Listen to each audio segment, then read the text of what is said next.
Everyone, जय माता दी सभी को। कैसे हैं आप लोग? माता रानी की कृपा से स्वस्थ होंगे, यही उम्मीद है माता रानी आप लोगों पर हमेशा कृपा दृष्टि बनाए रखे। आइए जानते हैं घर के मुख्य द्वार पर दीपक क्यों जलाते हैं, कौन सी बाती जलानी चाहिए, गोल बत्ती जलानी चाहिए, लंबी बत्ती जलानी चाहिए, किस तेल में दीपक जलाना चाहिए, सरसों के तेल में या तिली के तेल में या देसी घी में जो शुभ होता है कौन से तेल में जलाना चाहिए। और सबसे मेन होता है जो शाम की जो बेला होती है बहुत शुभ होती है और बहुत अच्छी मानी जाती है कि जो शाम की बेला जितनी सुगंधित अपने गेट को या बाहर अपने घर को सुगंधित करते हैं तो माता लक्ष्मी उस घर में प्रवेश करती हैं। और दीपक जो जलाया जाता है शाम की बेला में तो माता लक्ष्मी और दरिद्रता जैसे दोनों बहनें हैं वो एक साथ भ्रमण करने के लिए आती हैं। और जिसके घर में अंधेरा होता है वहाँ दरिद्रता प्रवेश हो जाती है, जिसके घर में उजाला होता है वहाँ माता लक्ष्मी का प्रवेश होता है। तो मुख्य द्वार पर जब हम दीपक जलाते हैं तो माता लक्ष्मी के आगमन में ही जलाया जाता है। अगर कोई हारी बीमारी से ज्यादा ग्रसित है या कुछ प्रॉब्लम है, जैसे घर के कोई बहुत लोगों के घर में प्रॉब्लम होती है तो वो सरसों के तेल का दीपक जला सकते हैं। वैसे तिल का तेल का और घी का तेल का ही सबसे अच्छा माना जाता है। माता लक्ष्मी को अपने घर में आगमन के लिए घी का या तिल के तेल का दीपक सबसे अच्छा माना जाता है। अब आता है बत्ती कौन सी जलानी चाहिए, तो हमें लंबी बत्ती जलाना चाहिए माता लक्ष्मी के आगमन के रूप में। जो माता लक्ष्मी जो लंबी बत्ती जलाते हैं, स्थिर जितनी लंबी बाती होती है उतना ही माता लक्ष्मी बोला जाता है कि जितना ही धन का आगमन होता है घर में, इसलिए लंबी बाती को ही जलाया जाता है। आपने देखा हो जब लक्ष्मी पूजते हैं, लक्ष्मी पूजन में दिवाली पे बड़े बड़े जो त्योहार होते हैं वैसे देवियों के आगे हम लंबी बाती का ही प्रयोग करते हैं।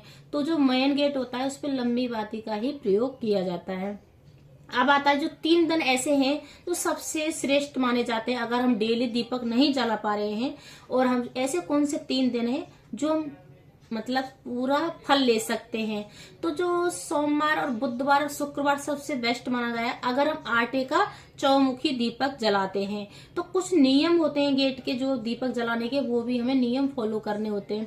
तो इस हिसाब से इससे हमारी आर्थिक स्थिति बहुत मजबूत होती है अगर हम आटे का चौमुखी दीपक बना के अपने मेन गेट पे लगाते हैं। और ये दीपक कौन सी, बहुत लोगों का सवाल भी होता है कौन सी तरफ हमें दीपक लगाना चाहिए। तो पर ये हमको आटे का दीपक बनाना, चौमुखी दीपक बनाना जिससे हमारे 8 दिन का फल प्राप्त हो जाए। तो अब आता है कि जैसे हमें कौन सी तरफ जलाना चाहिए। तो जैसे अगर अपने घर के अंदर जला रहे हैं, अंदर से जला रहे हैं तो हमें बाईं तरफ जलाना है। और घर के अंदर मतलब बाहर निकल के जला रहे हैं तो बाईं तरफ जलाना है। और वैसे बाईं तरफ ही दीपक अच्छा माना जाता है अगर हम बाईं तरफ दीपक को जलाते हैं। जैसे हम कहीं से जैसे आपको पता करना है कि हमें दीपक किस तरह से जलाना है क्या है, तो आप बाहर जैसे घर से निकलना है बाहर की तरफ और अपने मेन गेट पे दाईं तरफ जलाना है दीपक को।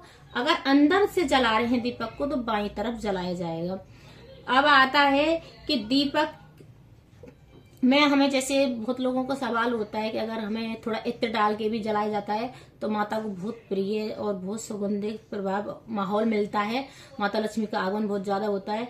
और जैसे पृथ्वी होती हैं वो दीपक होता है उसको कभी भी सहन नहीं कर पाते हैं। ये सबको पता है कि जो दीपक की लौ को माता पृथ्वी कभी भी सहन नहीं कर पाती। तो बिना आसन के कभी भी दीपक खाली नहीं जलाना चाहिए।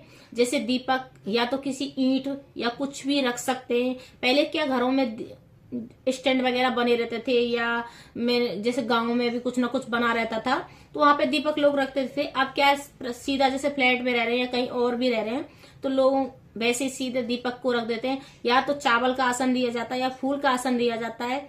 या अगर दोनों चीजों से नहीं कर सकते हैं तो जो कुछ ना कुछ चीज पे आपको दीपक रखना है, क्योंकि पृथ्वी उस लौ को सहन नहीं कर पाती है जो दीपक की लौ को। तो इस प्रकार से आप दीपक जला दे। वैसे मैंने मोटा मोटा सारी चीजें समझा दी हैं। अब आता है कि बहुत लोग ऐसे भी होते हैं जैसे कि हम दीपक जला रहे हैं ये तो ओना टोना करती है कुछ भी है, तो उनको भी आप समझा सकते हैं। बहुत लोगों की सास भी बोलती है क्या करती रहती है, कि वो जानते ही नहीं है उस चीज को इसलिए वो बोलते हैं। तो आप उनको समझा सकते हैं, कोई भी शास्त्र निकाल के आप उनको सुना सकते हैं ये तो पुराने जमाने से प्रथा चली आई है और तब हम दीपक जला रहे हैं, तो उनको अनुभव नहीं है। आज के माहौल में क्या एक दूसरा देख के भी बहुत ज्यादा जलाता है। बहुत लोग शक की नजर से देखते हैं।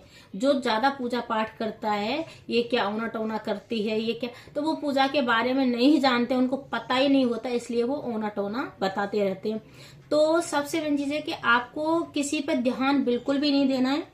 और अगर कोई भी आपको शक की नजर से देख रहा है तो उसको डायरेक्ट में जाके बोल सकते हैं, कि कहीं भी शास्त्र खोल के देख सकते हैं। जो मेन गेट पे दीपक जलाते हैं माता लक्ष्मी के लिए जलाया जाता है। माता लक्ष्मी के लिए घर में प्रवेश करने के लिए जलाया जाता है। अपने घर के माहौल को अच्छा बनाने के लिए जलाया जाता है। और सबसे बढ़िया, कभी भी अपने मतलब घर का जो नियम होता है, एक दीपक घर में हमेशा जला होना चाहिए शाम के टाइम। अगर जैसे पीरियड्स वगैरह आ जाते हैं, कोई प्रॉब्लम हो गई है, तो हमें दीपक नहीं जला पा रहे हैं, तो या तो अपने बच्चे से या पति से किसी से जलवा दें मंदिर में। अगर कोई भी घर में नहीं है तो हमें, जैसे पुराना कोई दीपक है और बाहर कोई तेल रखा है, तो उसके द्वारा अपने मंदिर को नहीं छूना है, घर में भी नहीं, एक सिर्फ मेन गेट पे दीपक जला सकते हैं अगर कोई समस्या है तो। नहीं तो वैसे नियम यही होता है कि बिना दीपक के शाम को घर नहीं छोड़ा जाता है। ये नियम होता है। अच्छा नहीं बोला जाता है कि इस घर में कोई भी नहीं है कि दीपक बाती करने के लिए। तो हमें एक दीपक प्रज्वलित जरूर करना चाहिए और किसी से भी करवा सकते हैं। अगर बाई चांस घर में कोई नहीं है तो खुद भी जला सकते हैं, पर मंदिर को भी नहीं दिखाना है दीपक, और पुराना ही दीपक लेना है। जो जला हुआ दीपक होता है उसको ले सकते हैं, या बाती जो कहीं भी रखी हो उसको भी ले सकते हैं, और अपना जो सरसों के तेल का दीपक जला सकते हैं। और वैसी जो पूजा पाठ वाली चीजें होती है उसको कभी भी हाथ नहीं लगाया जाता। अगर पीरियड्स में है, कोई मजबूरी है, अब दीपक जलाना है, कोई घर में है नहीं जलाने वाला, तब ये नियम तब होता है। क्योंकि हम लोगों ने, जैसे हम पढ़ते हैं, देखा है कुछ, और बहुत लोगों ने नहीं देखा है, वो चीज नहीं जानते, इसलिए मैं आपको बता रही हूँ। क्योंकि दीपक किसी को बुला के भी जलवा सकते हैं घर के मंदिर में। दीपक के मेरे घर में कोई है नहीं, दीपक थोड़ा जला दीजिए, तो ऐसे भी जला सकते, कोई बच्चा भी जला सकता है। पर अपने घर के जो सदस्य होते हैं उनसे, बुजुर्ग हैं या पति है, बच्चे हैं, उनसे जरूर बोलना चाहिए। अगर मेरी वीडियो अच्छी लगे तो लाइक करें, शेयर करें, कमेंट करें, सब्सक्राइब करें। हर हमारे कमेंट में जरूर लिखना है। और जो पहली बार आए मेरे चैनल पर तो सब्सक्राइब जरूर करें, बेल आइकन को प्रेस कर लें। जय माता दी। इससे मेरी वीडियो आने का नोटिफिकेशन सबसे पहले आपको मिले। जय माता दी सभी को।